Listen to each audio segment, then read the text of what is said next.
a cidade mais populosa do Brasil e também conhecida como a Terra da Garoa. A cidade é cheia de grandes investimentos e também um lugar perfeito para conhecer novas culturas. A cidade marca a vida dos que moram aqui ou dos que já passaram por aqui.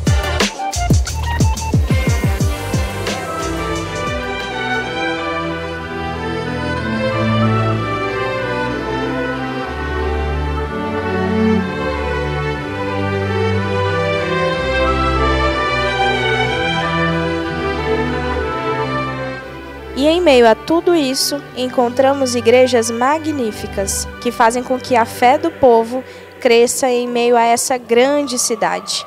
E hoje vamos conhecer o Largo São Francisco, onde fica o Santuário São Francisco. Vamos explorar uma história que tem mais de 380 anos.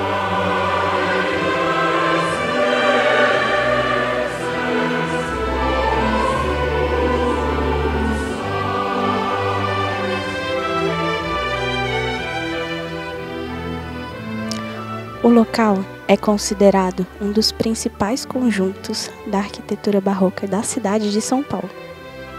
E já morou aqui uma pessoa ilustre. Sabe quem já morou aqui? O primeiro santo brasileiro, São Frei Galvão.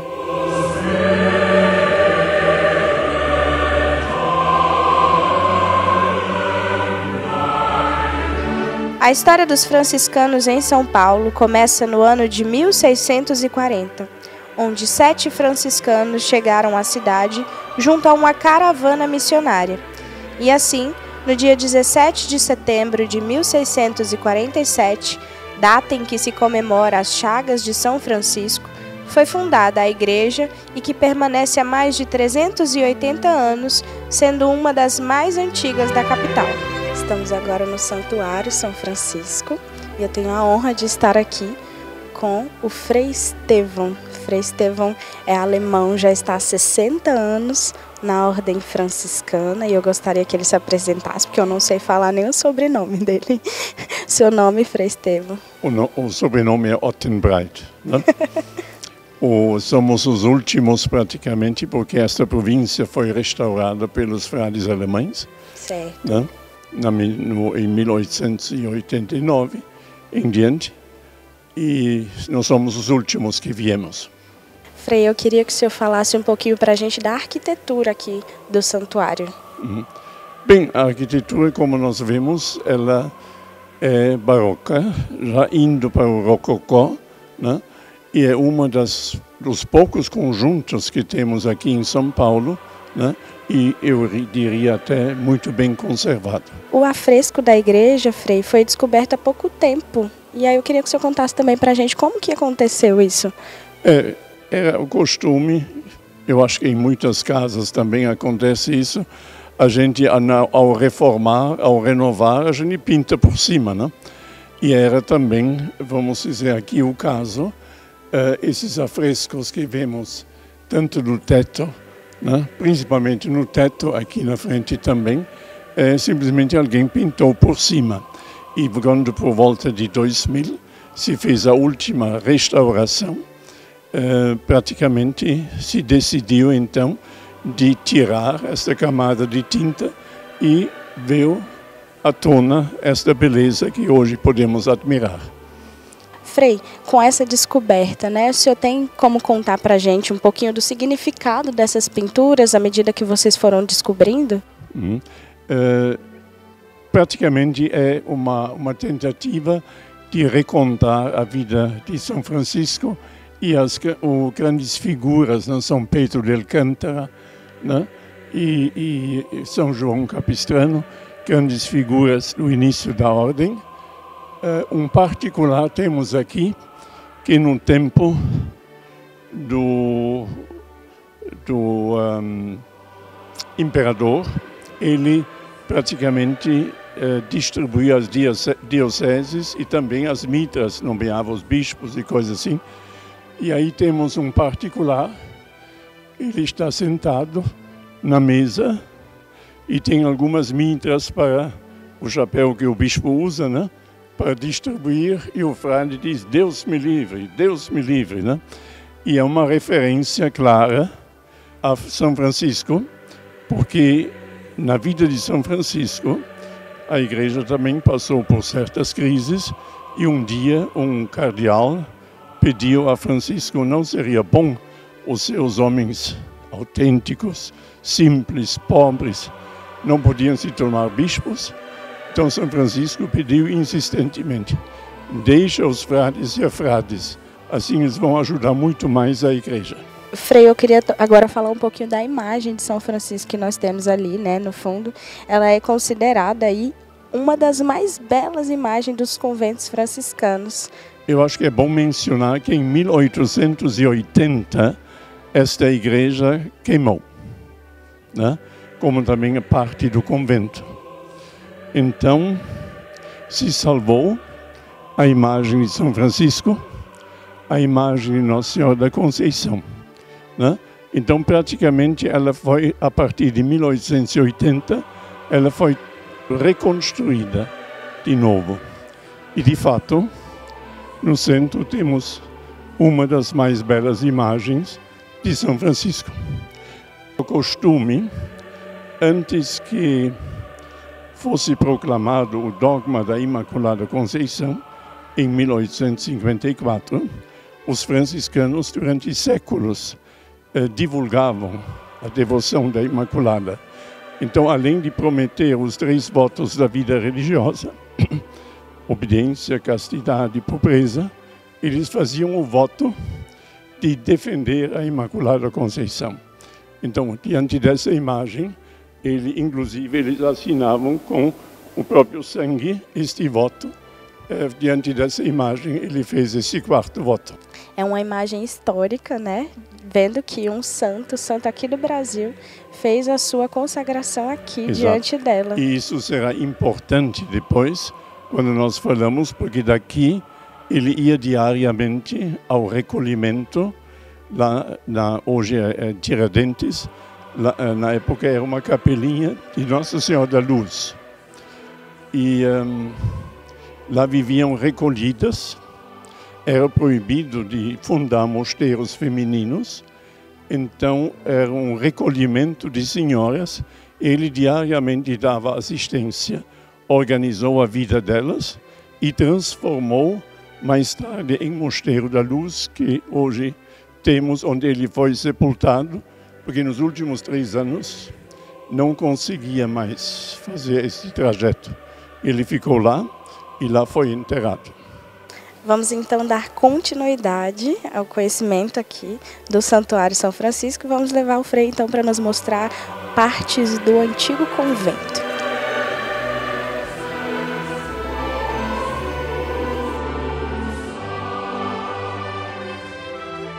Aqui no convento há uma réplica do quarto onde o primeiro santo brasileiro viveu, Frei Antônio de Santana Galvão, popularmente conhecido como Frei Galvão.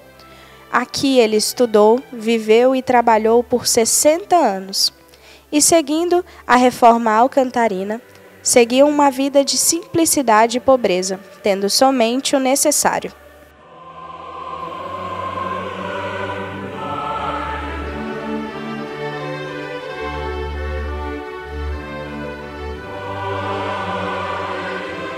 Essa aqui é a parte conservada do antigo convento e por esses corredores São Frei Galvão andou. Então, Frei, na época que Frei Galvão morou aqui, né, ele que caminhou por esses corredores, o convento era do outro lado, né, aqui. O que aconteceu que não tem mais essa parte do convento antiga? Uma história muito interessante e muito movimentada. Em 1822, justamente o ano em que Frei Galvão morreu, foram fundadas 2 faculdades jurídicas, uma em Olinda e uma para São Paulo. Então, o novo diretor para a faculdade de São Paulo tinha a escolha de 2 ou 3 conventos para começar. Ou São Bento, ou dos Carmelitas, ou aqui. Ele escolheu aqui. Quando em 1888, esta parte queimou, a igreja, houve quem dissesse, foi certamente a faculdade para se apoderar de tudo. Mas aí é interessante, nós vimos no início da entrevista, o altar-mor, foram os alunos da faculdade que custearam o altar-mor, que foi importado da Alemanha. Então, até hoje, o relacionamento é bom, mas explica o porquê, né? Então, como era um convento construído de taipa, eles, aos poucos, tiveram que também derrubar o que era o antigo convento, mantendo a estrutura, por exemplo, o pátio interno, o claustro, que é típico de um convento, é mantido até hoje. Só que a atual estrutura é totalmente nova. Entendi. O senhor disse que a construção do antigo convento ela era feita de taipa. E aí eu queria perguntar para o senhor, porque eu soube que alguns freis foram enterrados, né, no convento antigo. E já que Frei Galvão viveu aqui por tanto tempo, por que ele não foi enterrado aqui? É que Frei Galvão, ele, como eu estava dizendo, como guardião daqui, ele ia diariamente até o Mosteiro da Luz. Hoje são 3 estações de metrô. Eu sou capelão lá e faço cada dia de manhã, pego o metrô e vou para lá. Ele fazia a pé. Chegando no fim da vida, nos últimos 3 anos, ele já não tinha mais condições. Então ele ficou lá. E lá atrás do altar tem até hoje o quartinho onde ele dormia. Lá ele morreu e, evidentemente, as irmãs pediram que fosse sepultado lá. Essa é a explicação por que a sepultura é lá e não junto com os frades. O senhor sabe me dizer quais eram as atividades, as funções, aquilo que Frei Galvão vivia aqui, ele que morou aqui nesse convento, nesse espaço?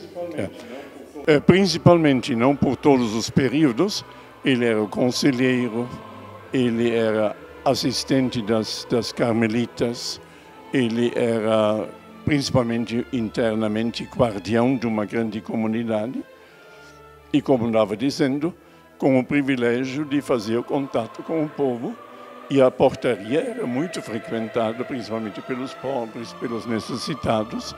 Então era nessa linha que ele se ocupava. Agora é interessante que deve ter sido um homem muito prático, porque até hoje, lá no Mosteiro da Luz, onde ele ficou atrás do altar, na parede, ele traçou, rabiscou a fachada do atual mosteiro, como ele queria que fosse construído. E no tempo dele, realmente foi construído a atual capela, onde ele está sepultado. E dizem que ele até botou mão na massa e ajudou a construir. De tal modo, aqui em São Paulo, ao menos, ele também é invocado como padroeiro dos pedreiros, dos construtores, dos engenheiros e assim por diante. Colocou a mão na massa. A mão na massa. Obrigada, viu, Frei Estevão? Eu queria agradecer ao senhor pela sua entrevista, pela sua atenção conosco aqui e por nos mostrar mais um pouquinho dessa história aqui em São Paulo, mas também a história da nossa igreja. Que bom. Deus abençoe. Obrigado também. Obrigada.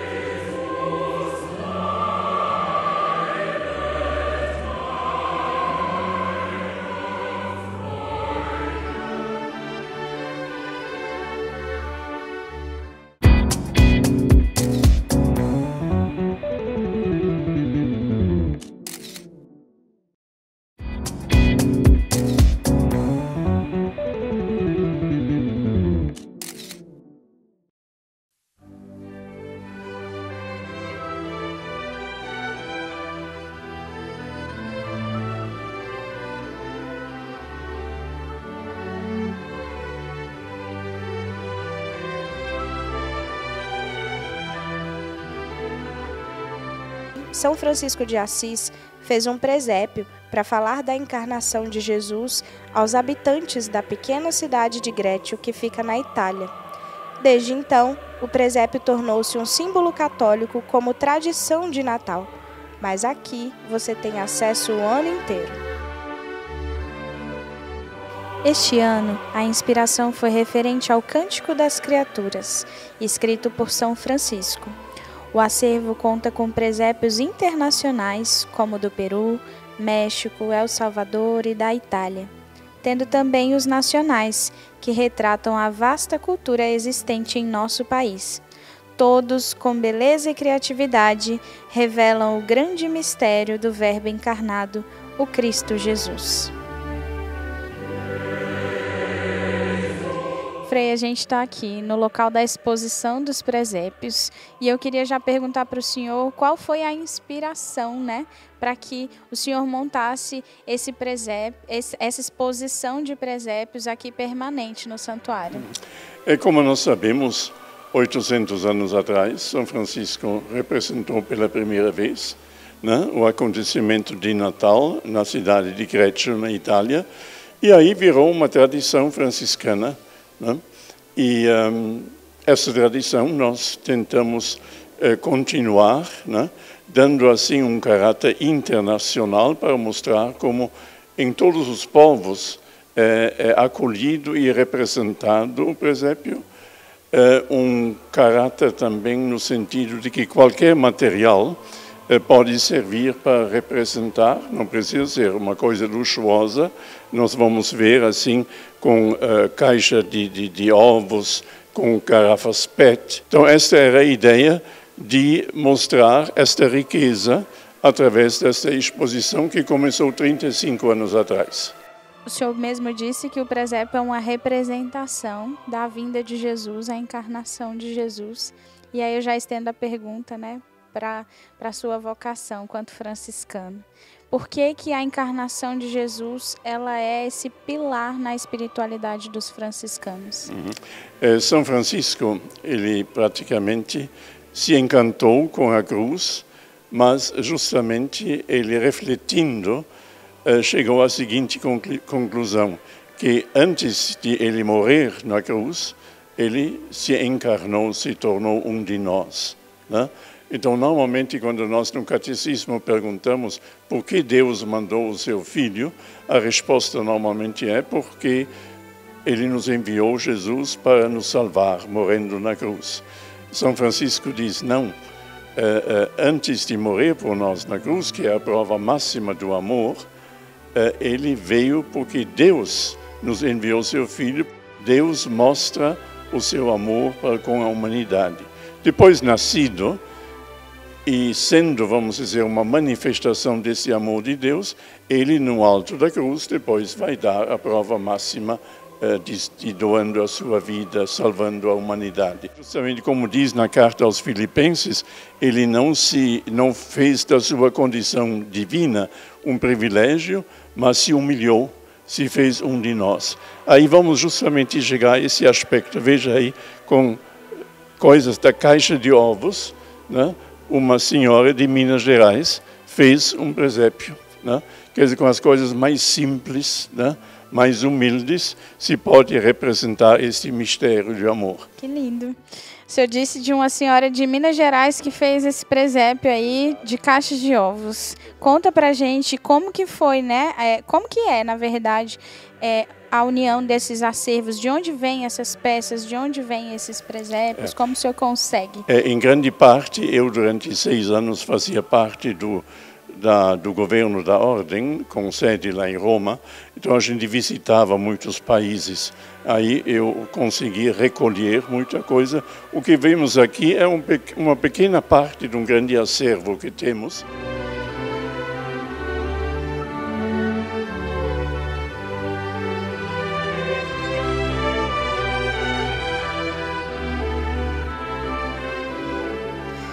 Frei, aqui no centro da exposição a gente tem esse oratório aqui que chama bastante atenção e eu queria que o senhor contasse para a gente, explicasse para a gente qual o significado, né, desse oratório aqui da exposição de presépios.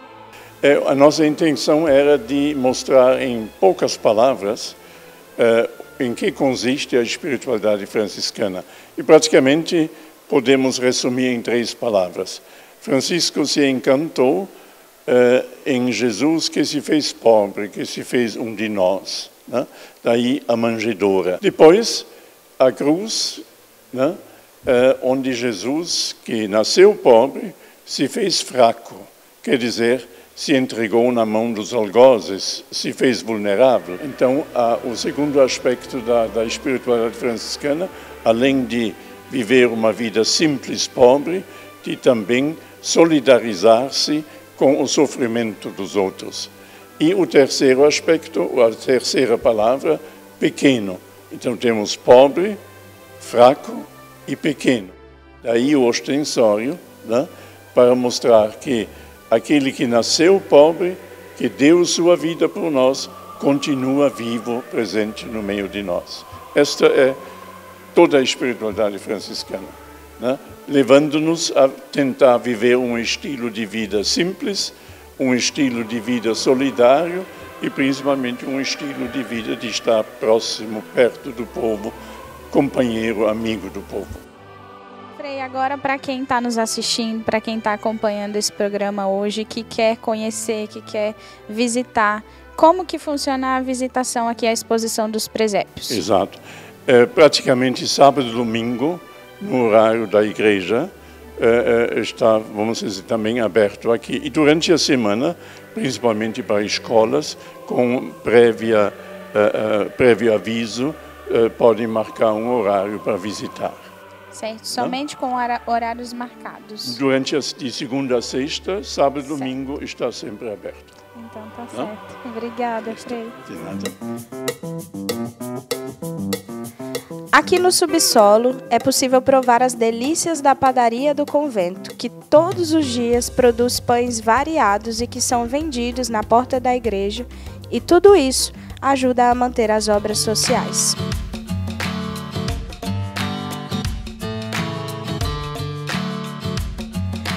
E a gente está aqui agora com o Frei Albino. O Frei Albino é irmão aqui do convento de São Francisco e ele é responsável pela padaria.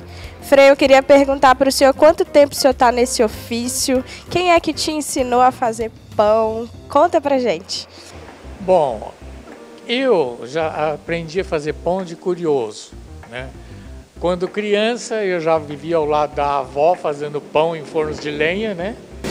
Depois que eu fui para o convento, então nós tínhamos os antigos frades, que também eram forno de lenha, e como eu já sabia alguma coisa, então eu fui escolhido pelo mestre para trabalhar na padaria.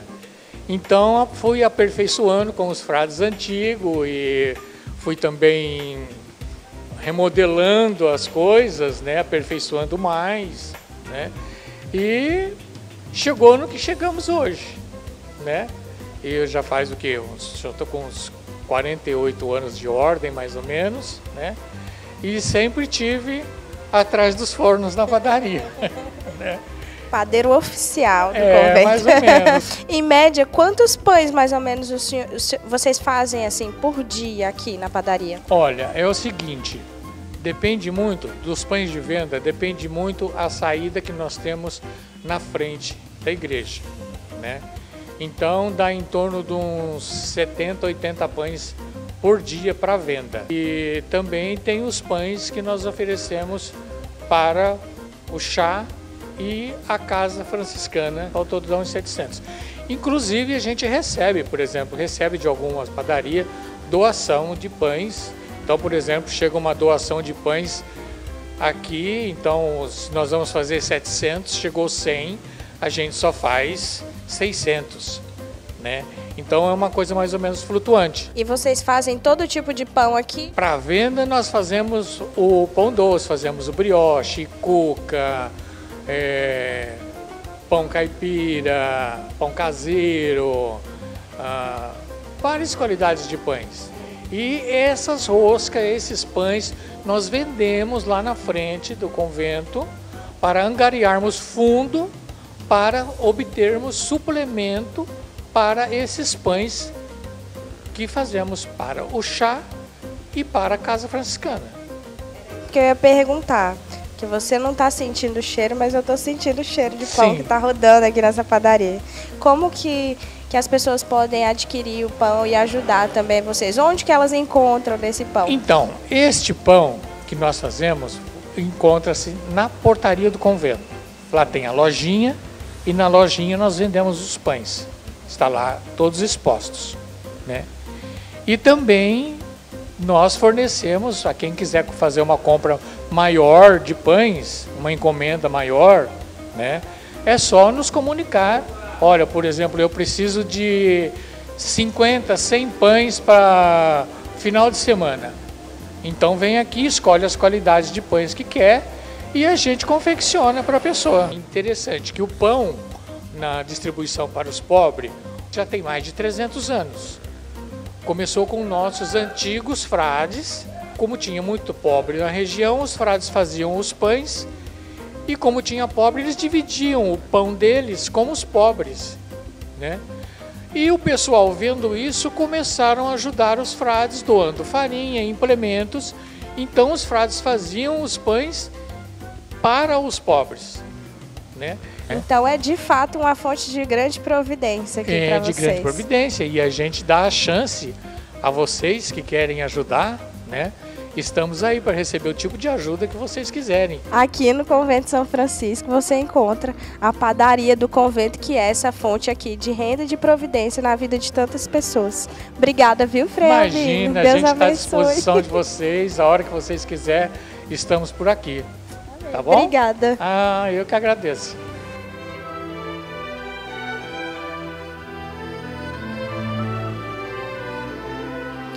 Vale a pena a visita ao Santuário São Francisco. É um verdadeiro mergulho nessa parte da história de São Paulo e do Brasil.